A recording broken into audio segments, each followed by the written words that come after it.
plaisir à une certaine classe politique non damay wàññi parce que tout simplement su ma wàññiwul dañuy nekk di wax. comme pour dire aussi que ni que aussi ci régime ak bu bees bi lu ñu nemee ko ci ñoom également ki seen démarche mooy yàkkamtuñu seen dara parce que même également ci li nga xamante ni moom moo ñeel rapport yi ñu duggaale fa dañoo gis ni depuis lors yenn rapport yi publié nañ ko mais gisuñu justice def ci li nga xamante ni moom moo di liggéeyam ci nu mu gën a gaaw ci lu ñu mel démb suivre nañ ñun ñëpp li nga xamante ni moom moo di kaddu yi nga xamante ni Moustapha Diek Sarré di porte-parole quand même du gouvernement wax na ko comme pour dire que ni d'accord publier nañ ay rapport mais ñoom duñu mës a teg pression ci li nga xamante ni moom moo di justice bi lu nekk bu jotee rek justice dina ci def li nga xamante ni moom moo di liggéeyam. mais buñ deful loolu dafay nekk safaan wa. loolu yëpp tamit mën nañ ko dugal ci rupture ba am déet. non te moom laa la wax buñ deful noonu day nekk safaan wa mooy que ni dans le projet en tant que tel bi nga xamante ni man dama ko lire de la première page à la dernière page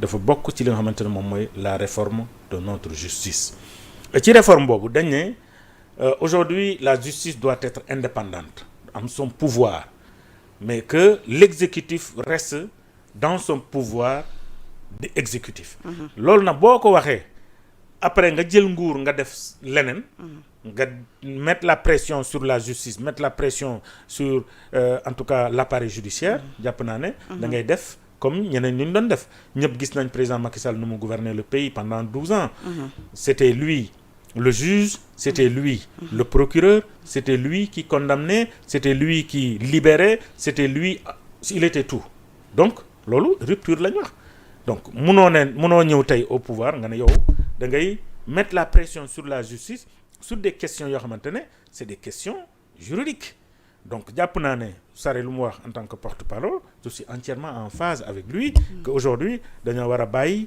le temps de la justice parce que ñi nga xamante ne ñi ngi fii am lu ñu def déjà le président Bassirou Diomaye Faye dans son discours à la nation le 3 avril dafa wax ni képp koo xamante ne jàpp nga ne da nga def prête-nom wala da nga luubal koppar mu ngeeg yow ñëwal nga rembourser nga delloo ko ñu compal la ci et loolu c'est des questions yoo xamante ne jàpp naa ne aujourd'hui loolu gën na ci Sénégal. parce que est-ce que bu ñu taxee foofu loolu day wane que ni ñoom démarche bi ñu adopté plus tard à savoir la publication des rapports c'était en quelque sorte c'est-à-dire propos yi nga rappelé ni alerte la woon pour ñi nga xamante ne xam nañu ni luubal nañu wala xam nañ ni jël nañu à savoir nañ ñëw dellu si sutura balaa ñu leen di weer ci li nga xamante ni moom moo di penc bi. c'est aussi une question de transparence parce que rapport yi ñuy publier nii moom président Macky Sall jotoon na ko parce que mu ngi yoon ci table am daf cee teg kuddam ñëpp xam nañ ne. ah mais faudrait pas aussi. tamit non oui mais. non il y avait tous les rapports. mais ci contexte bu mu ko waxoo woon. c'était que ni voilà am na yenn ci ay rapports yu nga xamante ni leer na ko ni bu ko su ko génnee mu yëngal réew mi. wala mu indi ay problèmes yu tekki loxo kenn du sàcc fii duñ ko jàppee mu yëngal réew mi fii ku fi sàcc dem buñ la jàppee réew mi di yëngu ñoom li ñuy def moo gën a garaaw yëngal réew. ils ont accusé quelqu'un de viol. mais Sénégal suñu baax la ñuy rafetal. non mais lu ñu def nii moo gën a garaaw. le masla. Mais masla comment se fait-il qu'un groupe de personnes avec l'onction d'un président de la République vous accusez un opposant arrivé troisième à une présidentielle ngeen accusé ko de viol alors que sur ta table il y a des rapports où des gens ont pillé la République nga bàyyi ñooñu nga ne da ngay taxal keneen nga naan non dafay yëngal réew mi ndax liñ def Ousmane Sonko yëngalu réew mi te combien de morts près de 65 morts des Sénégalais abattus. Ce ne sont pas des gens qui ont commis des accidents, non. C'est des Sénégalais qui ont été abattus. Ce n'est pas des étrangers. C'est des Sénégalais, comme yow, abattus par des Sénégalais. Loolu yëngalu réew mi. Mais à la base, mais aujourd'hui, d'ailleurs, sur la question du dossier Ousmane Sonko, mais on a voté l'amnistie. Du dëgg. Mais amnistie voté nañ ko. Moi, je demande aujourd'hui qu'on révise le procès Ousmane Sonko Mame Mbaye Niang.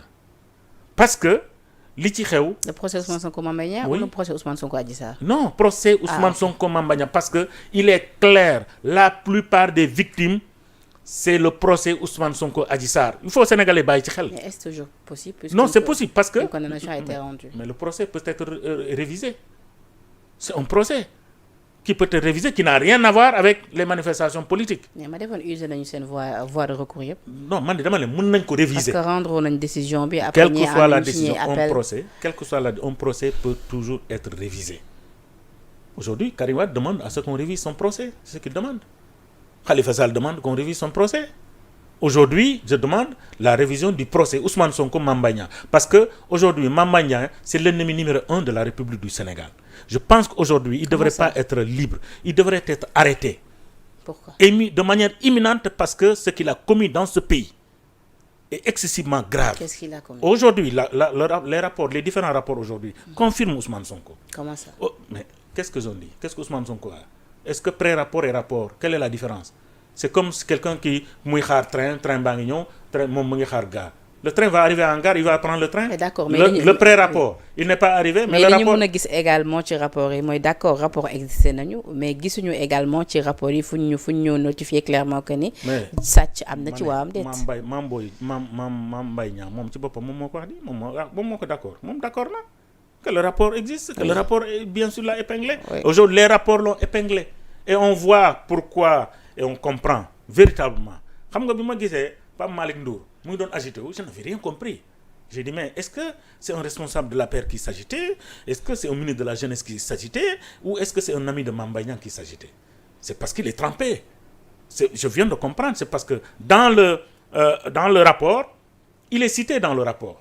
Il comprend aujourd'hui que bu ñu publier le rapport Ousmane Sonko li muy accusé ki nga xam ne que moom Mame Mbaye Niang moom Pape Malick Ndour il est trempé, il est dedans et on comprend lan moo taxoon mu doon xeex di gasta au lieu muy toppatoo la jeunesse autour de l'idéal pour les trouver à avoir de l'emploi, à ne pas prendre les bateaux. Il utilisait sa jeunesse à ce que ñu dem ci gasta ñu dem ci xeex bi alors que xeex boobu c'était pas doon xeexu République du Sénégal, c'était entre Ousmane Sonko et Mame Mbaye Niang. Aujourd'hui les rapports confirme Ousmane Sonko. Je pense que le procès devrait être révisé et que Mame Mbaye Niang doit être arrêté parce que c'est autour de ce procès-là que beaucoup de Sénégalais ont perdu la vie. Vous vous souvenez de la caravane de la libération de Ousmane Sonko? Ñun ñëpp gis nañ li fa xew. C'était quoi? C'était pour venir répondre au procès Mame Mbaye Niang. Il y a eu combien de morts à Ziguinchor? Il y a eu combien de morts à Sédhiou? Il y a eu combien de morts à Dakar? Ousmane Sonko ñu tëj ko pendant 55 jours. Parce que Mame Mbaye Niang est ami au président de la République. Et vous voulez dire qu'aujourd'hui, et aujourd'hui, il a anéanti le projet des millions de Sénégalais. Parce que ces millions de Sénégalais, dañ jàppoon ne Ousmane Sonko est le candidat et leur candidat. Mais procès bi tax na procès boo xamante ne dañu ko def procès tappale, procès boo xamante ne dañu ko taf-tafee pour que tout simplement Ousmane Sonko ne soit pas candidat. Aujourd'hui pour rapport yi bu ñu génnee ak li ñu gis yëpp dañoo gis ne tout simplement moom Mame Mbaye Niang moom moo porté woon le combat de l'État de l'ancien pouvoir pour que Ousmane Sonko ne soit pas candidat. Et aujourd'hui il a anéanti l'espoir des millions de jeunes du Sénégal. Il a anéanti l'espoir des millions de Sénégalais. Le procès Sonko Adji Sarr nag da nga jàpp ne également bokk na ci procès yi ñu war a saytuwaat. mais yooyu dañ ko war a saytu c'est-à-dire yooyu ay yëfu c'est-à-dire le complot c'est-à-dire xam nga je suis le premier à parler. mais suñ ko saytuwaatoon nii jox ñi fi nekk dëgg ba du ñu gis ni c'est parce que voilà léegi ñoom ñoo yore réew moo tax. loolu et dans ce cas-là également dañuy continuer di remettre en cause li nga xamante ni moom moo di la liberté de la justice. xam nga li fi jàll ñëpp xam nañ ne jarul sax ñu dem justice que du dëgg. Je suis le premier à parler de complot contre Ousmane Sonko. Je suis le premier à en parler dans l'affaire Adji Sarr. Je suis même allé jusqu'à dire hôtel bi nga xamante ne foofu lañ peaufiner le complot et que ce complot ñi war a jouer film bi ils ont raté le scénario. C'est ce que j'avais dit au départ avec nos confrères de Seneweb. Aujourd'hui l'histoire me donne raison et au fur et à mesure ñu dem l'histoire m'a donné raison et ce complot là ce n'était xam nañ ne le procès Adji Sarr dañu ko raté le complot pour ne pas permettre à Ousmane Sonko d'être candidat dañ koy raté. Ils ont soulevé le dossier bi nga xamante ne moom mooy accusation pour dire que non nu mu tudd Ousmane Sonko accuse Mame Mbaye Niang d'avoir détourné 29 milliards. te loolu bu mu ko yàgg na lu tax ils n'ont pas activé ce dossier depuis. D'accord maintenant oui. te yooyu bu amee. mais il doit y avoir quand même des témoins. Des personnes ont été citées. Est-ce que ces personnes-là ont défilé à la barre? Non. Amadou Ba a été cité. Mame Mbaye Niang moo ko cité ci boppam accusé ko. Est-ce qu'il a été témoin? D'accord. Il n'a pas été témoin. Oui. Donc c'est un faux procès. C'était pour ne pas permettre Ousmane Sonko d'être candidat. Et pour en revenir au rapport, oui. Voilà. Aujourd'hui, Oui. je pense, et très sincèrement, que Mame Mbaye Niang doit être arrêté et poursuivi. Pour 2 délits, à mon avis. Pour 2 choses. Pour avoir trahi la nation. Parce qu'il a été au cœur du complot contre le projet des jeunes Sénégalais. Donc, le projet des oui, Sénégalais. Mais parlons de Deuxièmement, il doit être arrêté et poursuivi parce que, tout simplement, il a commis des crimes. C'est grâce à ce procès-là que des crimes ont été commis dans ce pays-là. Mais parlons d'arrestation, de poursuite et de crimes également. Ndax dans ce cas-là, da ngay rejoindre ku mel ni Dame Mbodj bi jàpp ni même l'ex-président Macky Sall, lui aussi devrait être poursuivi. Il est complice. Le président Macky Sall est complice. Xam nga man il est complice. Le président Macky Sall bi lii yëpp di xew, il avait les rapports sur sa table. Boo lire rapports yi, et il a sans doute lu les rapports. Il s'est dit ces rapports-là ñoom Ousmane Sonko bu ñu fekkee fii rapport yi mooy dee nañu. Il dit non. Et pourtant, il pouvait mettre fin à ce complot de Mame Mbaye Niang en disant voici les rapports. Effectivement, li ñu wax dëgg la. D'abord dama koy lii lay engagé comme justice mu anéantir ko mu pare ci. Mais il n'a pas fait ça. Il a les rapports devant lui. Il voit les fautes commises par Mame Mbaye Niang mi nga xamante ne moom moo nekk def jéye ji dans les rues du Sénégal mu bàyyi loolu mu jàll jóguñ ci loolu mu def leneen ak leneen tey le foncier sénégalais nu ñu ko caxatee la République dénaturée. Je pense que dans tous ces trucs-là le président Macky Sall est complice. C'est lui qui est à l'origine de l'enrichissement de toutes ces personnes parce que à l'APR c'est pas tout le monde qui est mauvais. Il y a des gens yoo xamante ne ils ne faisaient rien du tout dans cette république, ils se sont enrichis loolu moo fi am ñi doon liggéey dëggantaan au sein de l'APR ñi doon liggéey dëggantaan sur le plan politique ils n'ont rien vu. Ils ont géré ce qu'ils devraient gérer. Ça aussi, c'est mais vrai. Des gens étaient là. Ça aussi, c'est vrai. Qui n'avaient aucune base politique, qui ne faisaient aucun travail politique, mais qui étaient là parce que amis du président Macky Sall, amis de Madame Sall, de Madame Marième Faye Sall, ñi def naka su dul noonu dans ce pays, ils se sont dem nañ ba yaakaar ne ñoom ce sont des dieux. Mais par élégance, est-ce qu'un ancien président devrait être poursuivi? Oui, non, je ne parle même pas de poursuite, mais je dis aujourd'hui que c'est un complice. Il y a la loi qui le protège, les anciens présidents du Sénégal. La loi les protège, mais jàpp naa ne tey bu lii yëpp di am il faudrait que ñu citer ko comme complice. Ba pare beneen bi mooy il faudrait qu'on s'entende aussi que le Sénégal a été le premier pays à signer, à ratifier la Convention de Rome sur la CPI. Les lois internationales sont au-dessus de nos lois. Aujourd'hui, bu fekkente ne CPI boo xamante ne moom du engagé poursuite comme ça, il faut qu'il y ait une plainte de la République. Sénégal, bu ñu defee plainte, la CPI peut engager des poursuites.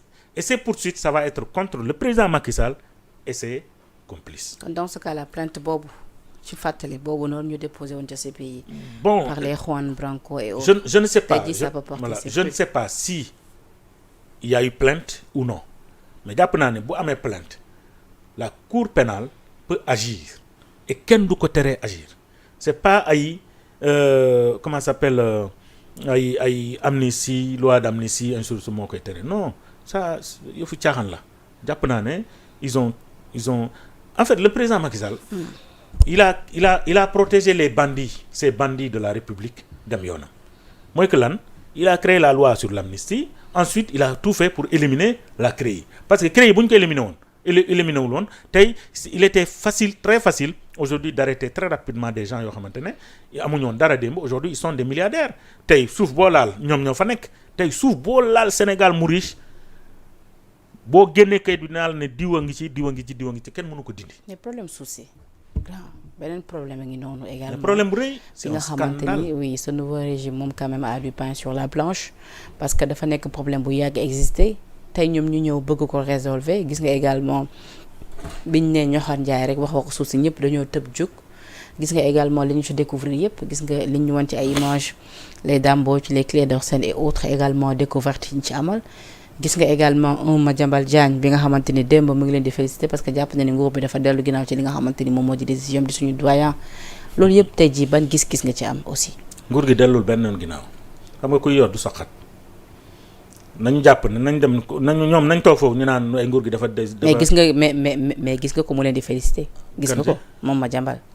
mu ngi leen di féliciter. oui waaw na leen féliciter c'est normal mu féliciter parce que ñu ngi ci liggéey bu rafet kon bépp Sénégalais war nga leen féliciter. dellu bi ñu dellu ginnaaw ba nee na yenn travaux yi reprendre dañ foofu ci littoral bi ci loolu leen di féliciter. ma ne ñàkk reprendre mooy que ne yëf yi dina leer mais jàpp naa ne tout simplement li nga xamante ne moom la ñu def c'est déjà un pas important pour clarifier certaines choses au Sénégal surtout jëm ci wàllu foncier. Moi, je ne peux pas quitter dans mon Ndoga Babacar fële ñëw di xëccoo suuf ici à Ouakam chez moi ce n'est pas possible donc mbir mi dafa leer c'est-à-dire waxuñu kenn bul am suuf mais niñ ko amee dafa war a leer. waaw mais justement ku mel ni Maître Doudou Ndoye dafa jàpp ni dañoo waroon amal ay audit ba pare doog a mën a dakkal li nga xamante ni moom moo di travaux yi. non xalaatam la wax keneen aussi am na xalaatam jàpp naa ne. yow lu ci sa xalaat. man sama xalaat mooy nañu arrêté yépp comme ni ko président Diomaye waxee dañuy arrêté yépp ba ñu parce que question mën na dem ba question d'indemnisation yow bu fekkee ne dafa goo fondement ma dem découvrir ne fii waroo fi nekk te mu war la fa jëlee indemnisation boobu ak boo taxawalee R+49 du bokk donc da nga koy taxawal léegi ba ñu xam exactement de quoi il s'agit nguur gi fit jógee woon les mêmes personnes daanaka noonu lañ defoon tey ñi nga xamante ne dañoo am immeuble au temps de Abdoulaye Wade ci corniche boobu mais tey ñoom ñëpp ñu ngi foofu parce que tout simplement Abdoulaye dafa bàyyi woon ñu terminer ñu ne non nañu continuer seen travaux yi l'enquête va se poursuivre ici on arrête tout et on poursuit l'enquête ñu def audit bi ñu xam comment est-ce que monsieur X ou madame Y a acquis ce terrain sur le littoral boo xamante ne tey ñun ñu dëkk Ndakaaru dëkk Wakaam mënatuñu seen géej Wakaam bu njëkk ba boo toogee sa kër da ngay seen géej gi peexu géej gi di ñëw boo jëlee corniche bi da ngay kontaan ba fu nga jëm doo mer parce que da ngay jot peexu géej gi loolu nag amatul dafa am ñoo xamante ne dañoo jógee sama dëkk fële Ndoga Babacar jógee Sinthiou Suufa jógee Mbadakhoune ñëw gën a nekk Dakar waa ñëw toog comme si non ñoom ñoo sànc Ndakaaru te ñëpp xam nañ ne ni ñu ko jotee du jaadul yoon bu jaaroon yoon tey mais ce litige là vous allez voir bu ñu ko continuer ça va di ngeen gis ne ce sera le plus gros scandale foncier au Sénégal mooy littoral bi. moo tax am ñu jàpp ni nguur bi dañuy wax nii rek waaye duñ ko continuer. non parce am que na scandale boobu am na la ñoo ñuy xamante éviter. ne am na ñoo xamante ne demuñu justice demuñu fenn xam nga fu ñu jublu ci xar fa fuufa yi tey ñu ci bëri tey ñu ngi ci xar fa fuufa yi ñi dugg nañ Casamance ñi dugg nañ Sierra Leone tey jii la plupart ñoom génn nañ réew mi dem nañ ay benn vaudou yi ainsi de suite pour suul ay affaire voilà pour que loolu mu bañ a antu waaye nañ xam ne rek loolu mais moom grand li nga wax ni révélation la de. non mais loolu am di kon gars yi ci mystique bi lañ ko teg. gars yi ci mystique bi lañ ko teg teguñ ko fenn di dem ci ay mystique Gambie lañ ko teg tey koo ci Seydou woo Ndiaye ñoom Marie Cox. koo ci woo tey ñu bëri tey ña ngay woote ca Benin ci vaudou yi ñi ñu ngi wootee ca Cameroun ñii ñu ngi wootee Sierra Leone nag ñii dem nañu ci xar fa foofu lañ ko teg waaye loolu mënu sotti parce que tout simplement yàlla bëggul kuy tooñ te boo tooñee da nga war a nangu ne tooñ nga ñaan njekk comme ni ko Macky Sall di waxee ñaan leen ma njekk ma may leen donte le moom kenn waru koon ñaan njekk ci wàllu woowu. parlant de xar fa xuufa sax démb dama loolu moom commentaire ba daway laa bëgg nga apporter ci dama lire sur Public SN l'honorable député Bara Dolly mu ne am na ay nit Abdou Mbacke Baara Dolli mu ne am na ay nit yu jóg jamono jëlee wékk ko ci xarfa xuufa yi ngir indi